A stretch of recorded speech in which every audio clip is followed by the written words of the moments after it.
Go Jump in the Pool by Gordon Korman. Everything must go. So it happened that when Mr. Sturgeon and his wife were driving home from a shopping expedition on Saturday afternoon, they saw a sign which read, "Giant Rummage Sale, McDonald Hall, 3 miles." The headmaster jammed on the brakes so suddenly that only the seatbelt saved them from going through the windshield. "William, what on earth?" exclaimed Mrs. Sturgeon.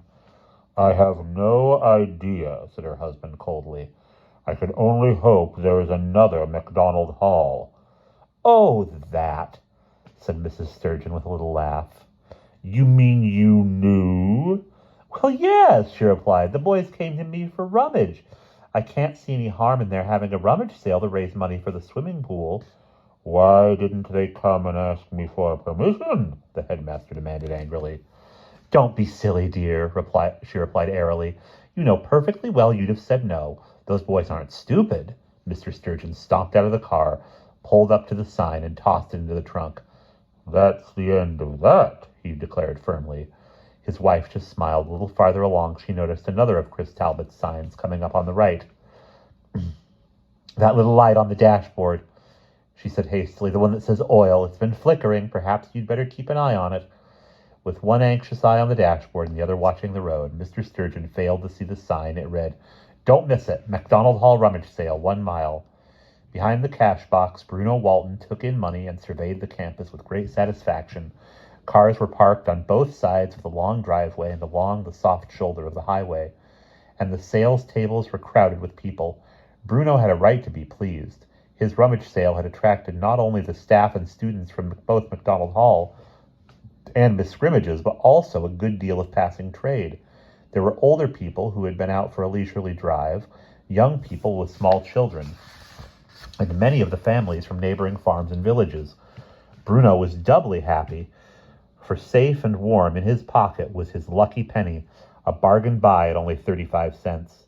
Because there were so many small children, Elmer Grimsdale's goldfish and ant colonies were the hit of the sale at $1 apiece.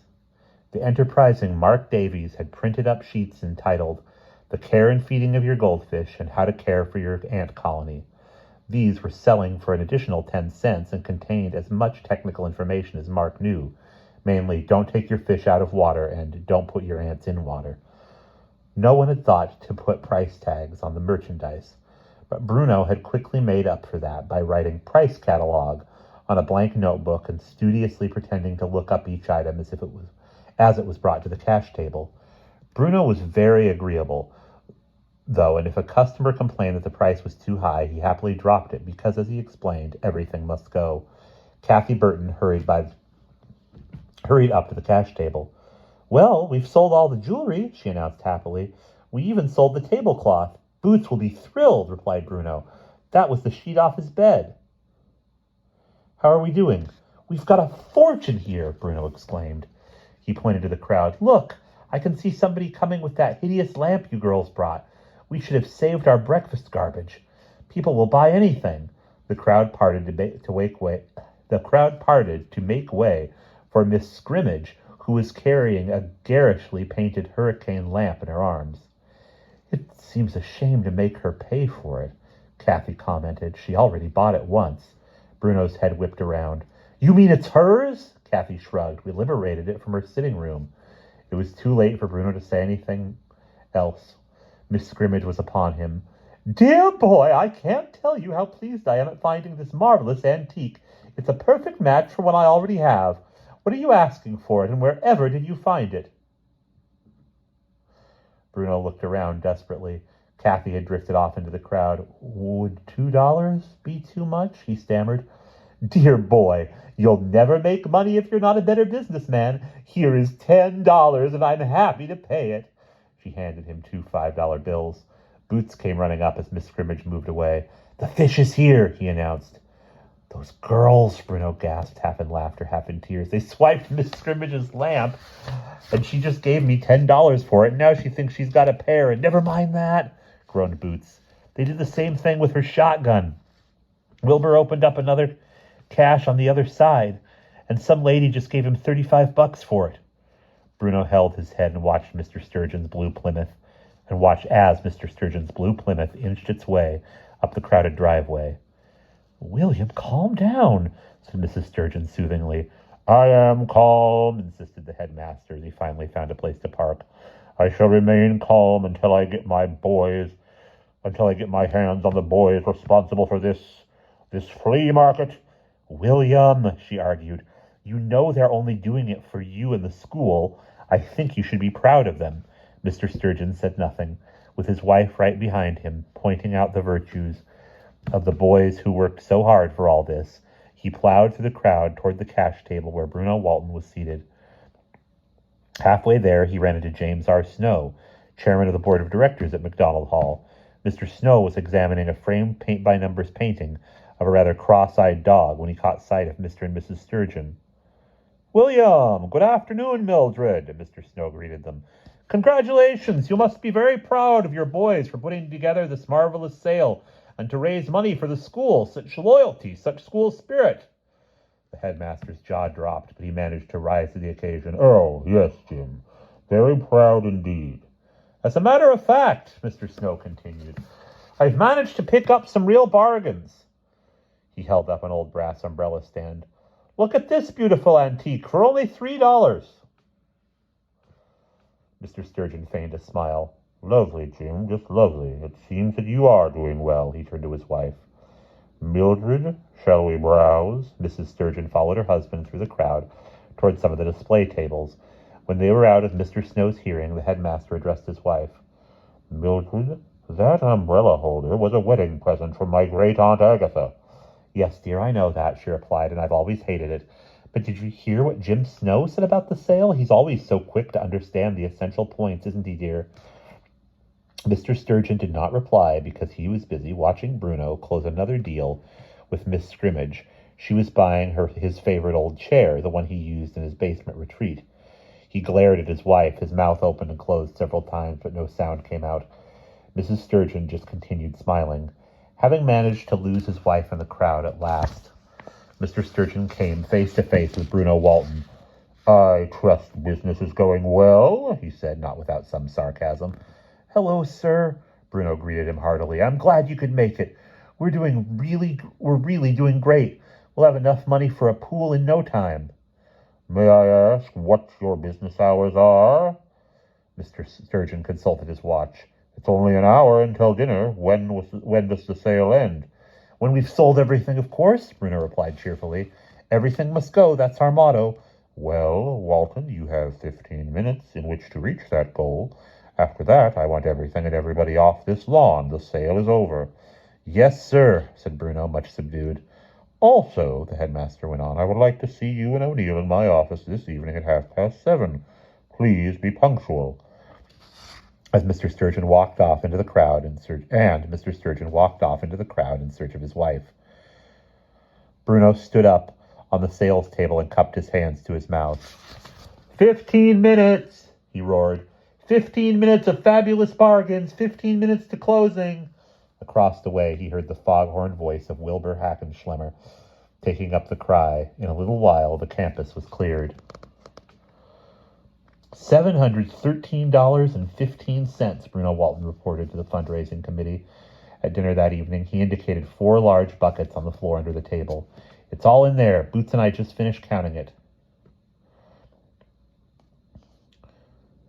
The amount in our possession, announced Elmer Grimsdale, is 2.8526% of the required amount for the swimming pool, leaving $24,286.85 still to be collected. The boys were stunned into momentary silence. For a split second, even Wilbur paused in his systematic eating. "I guess it's a whole lot of money," Mark Davies commented. "But I sure expected more." The boys all murmured their agreement. Bruno nodded sadly. "I thought we'd make thousands," he agreed. "But anyway, it's a start, and at least Boots and I have something to give the fish when we go to his office tonight." Boots choked on his milk. "The fish! His office tonight? Didn't I mention it?" Bruno asked innocently. "The fish wants to see us tonight at 7:30. "Well, I don't want to see him," Boots moaned. "We're in trouble again." Not to worry, Bruno promised. We'll dazzle him with our flawless logic and our buckets full of money.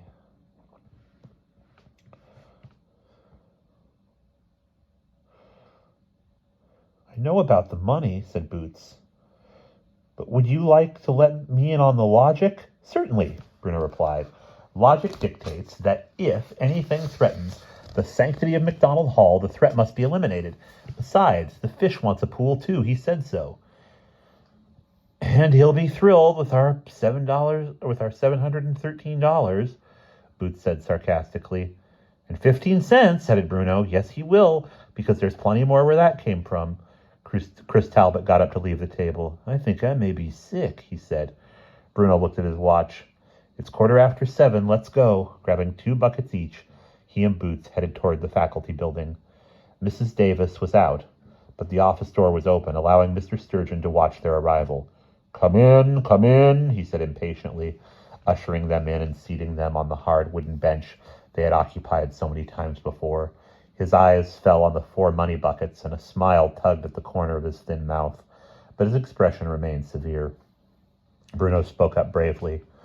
We brought you $713.15, sir, the entire proceeds of the sale. Mr. Sturgeon reached into one of the buckets and removed a $10 bill. $703.13, he amended. This is a refund for one of your customers. I had a telephone call a few moments ago from Miss Scrimmage. Oh, said Bruno, you must mean the lamp. I do indeed, said the headmaster sternly. Did you take it? Bruno hesitated. He didn't want to cause trouble for Kathy and Diane. I guess we did, sir. Indirectly, Boots added. Mr. Sturgeon seemed to understand. Then after the $10 is refunded, we can safely leave the problem to Miss Scrimmage. Now we come to our problem, or should I say, your problem. The boys remained silent. I am still headmaster of this institution, he went on. When there are examinations, I know about them. When there are misdemeanors, I attend to them. When the grass is cut, I am consulted. You boys have been at McDonald Hall long enough to know that nothing, absolutely nothing, is allowed to take place on this campus without my permission. What do you have to say for yourselves?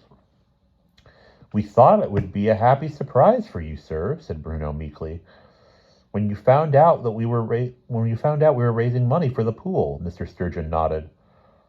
I realize you meant well, he said, a little less severely. And that is why I am not going to punish you. But I would like to point out that a great deal of harm in this world is caused by people with good intentions. There will be no more flea markets. Does that mean no more fundraising, sir? Bruno asked anxiously. We're saving for the pool, and we're a little bit short. Mr. Sturgeon coughed and tried to look grim, but he seemed to hear Mr. Snow's voice. What school spirit? And Mildred's. Oh, William, what harm can it do? He could not find it in his heart to discourage them. You may proceed if you don't get carried away, he said finally. Yes, sir, Bruno exclaimed happily. And thank you, sir, Boots added. Meanwhile, Mr. Sturgeon went on, I'll keep this money in my office safe for you. I don't like the idea of keeping it in pails in the dormitories. At the earliest opportunity, I shall take you boys to the bank and help you open an account for your pool fund. You are dismissed. Good evening. Bruno and Boots politely smiled their way out of the office. As they left the faculty building, they met Boots's former roommate, George Wexford Smythe III, who was nobody's friend and preferred it that way. He was taking his evening constitutional to clear his sinuses. Oh, George sneered unpleasantly. I should have known you two were responsible for that vulgar fish market that took place on campus today. I hope you were properly chastised. Watch it, George, Bruno smiled sweetly. Your blood pressure. Goodbye, George, Boots announced firmly. They walked away and left him. Bruno smiled happily. Let's go home, he said with satisfaction. You're going to write a letter to your folks telling them all about our new pool. Mr. Sturgeon hung up his toothbrush, turned off the bathroom light, and walked into his darkened bedroom. Bang! Who put that chair there? Mildred, where's my nightlight? Some passing tourist from California bought it, she said mildly, and I found that chair at the rummage sale. It was a real buy at $8. It probably belongs to the barracuda from across the road, Mr. Sturgeon muttered. Now, dear, that's no way to talk about Miss Scrimmage. He inched his way across the room until his hand touched his night table. There was a large metal box sitting exactly where he always placed his glasses. He picked up the box to move it. There was a sudden snap. Something soft and springy struck him in the face, and a recorded voice said, "Hi there, my name is Jack." Mr. Sturgeon made no sound. He sat on the edge of the bed until the pounding of his heart returned to normal. "I bought a Jack in the Box at the sale, too," his wife explained. "I thought it was cute." "Oh, it is cute," he replied calmly. "Very cute." They were about to settle down to sleep when they heard the police sirens. And that is the end of the 3rd chapter.